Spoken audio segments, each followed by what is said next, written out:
বাংলাদেশে সদ্য বিদায় তো আর বলা যায় না, দেখতে দেখতে বছর চলে যাবে।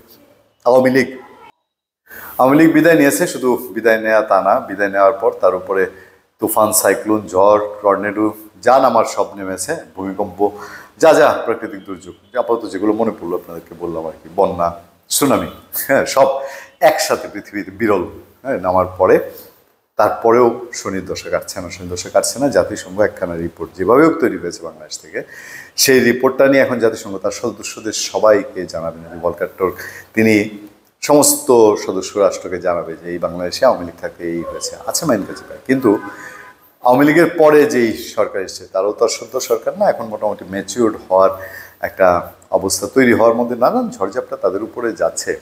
সাইক্লোন, ঘূর্ণিঝড়, যে যা যা বললাম এগুলার আশি ভাব বলবো না, তবে একটা বিপাকে পড়েছে।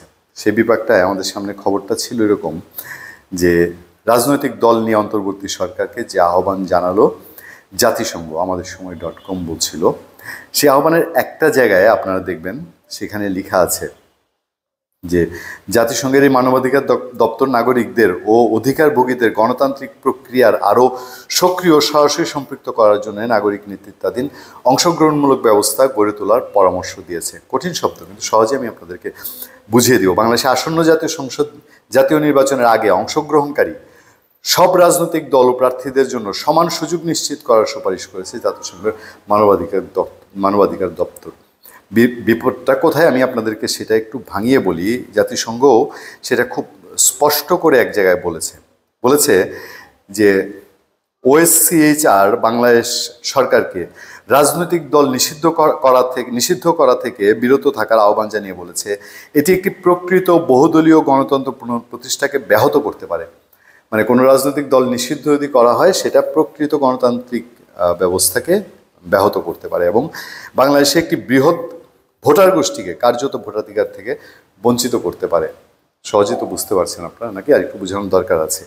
এছাড়া দপ্তরটি রাজনৈতিক ও জনজীবনে নারী পুরুষের মধ্যে প্রকৃত সমতা নিশ্চিত করতে প্রচলিত আইন ও বিধিবিধান কার্যকরভাবে বাস্তবায়নের সুপারিশ করেছে। এক্ষেত্রে প্রয়োজন হলে সাময়িক বিশেষ ব্যবস্থা গ্রহণের কথা বলা হয়েছে। আমরা জানিয়েছি, যেটা বলছেন যে শনিবার রাজধানীতে এক সংবাদ সম্মেলনে প্রধান উপদেষ্টা প্রেস সচিব শফিকুল আলম জানান অন্তর্বর্তী সরকার ইতিমধ্যে নির্বাচনের রোডম্যাপ ঘোষণা করেছে। বিএনপি তো বলছে রোডম্যাপ এখনো ঘোষণা হয়নি। তিনি বলছেন, আমরা জানিয়েছি যে রাজনৈতিক দলগুলোর ন্যূনতম সংস্কারের মাধ্যমে নির্বাচনে এগোতে সম্মত হলে নির্বাচন চলতি বছর ডিসেম্বরের মধ্যে অনুষ্ঠিত হবে। এখন প্রশ্নটা তো নির্বাচন অনুষ্ঠিত হওয়া নিয়ে না, আর এখন নির্বাচন কেমন হবে? ওই যে জাতিসংঘ বলছে একটা বৃহৎ জনগোষ্ঠী থেকে বঞ্চিত হবে। স্পষ্ট ভাঙিয়ে বলতে গেলে আওয়ামী লীগ নিষিদ্ধ হলে একটা বড় গোষ্ঠী বঞ্চিত হবে। কারণ আওয়ামী লীগের সব তো পাপি না এই সরকার, যেটাকে যে আওয়ামী লীগের ভোটার বলতেও সে পাপি, এরকম একটা পরিস্থিতি তৈরি করে নানান রকম ঘটনাবলীর জন্ম দিয়েছে। তো ওই বৃহৎ গোষ্ঠী যদি ভোট দিতে না পারে, আওয়ামী লীগ যদি নিষিদ্ধ হয়, সেই নির্বাচন পুরোপুরি সারা বিশ্বে গ্রহণযোগ্য হবে কিনা। আচ্ছা, আওয়ামী লীগ নিষিদ্ধ না করে আওয়ামী লীগ প্রার্থীরা যদি ভোট দিতে না পারে বা আওয়ামী লীগ প্রার্থীরা যদি ইলেকশন করতে না পারে অন্যান্য দলের মতো, সেই নির্বাচনটা অনুষ্ঠান কত বড় চ্যালেঞ্জ, এটা কি আর এখন বলার অপেক্ষা রাখে? ধন্যবাদ সবাইকে, ভালো থাকবেন, সুস্থ থাকবেন। আপনার সাথে আমি আতিক রহমান পূর্ণিয়া।